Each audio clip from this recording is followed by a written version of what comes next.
The branches of science.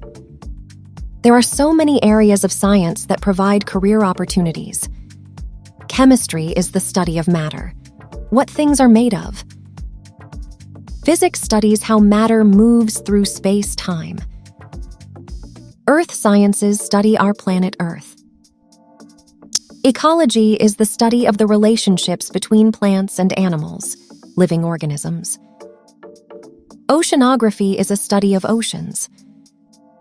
Geology is the study of the solid Earth and the processes that create it. Meteorology is the study of the Earth's atmosphere.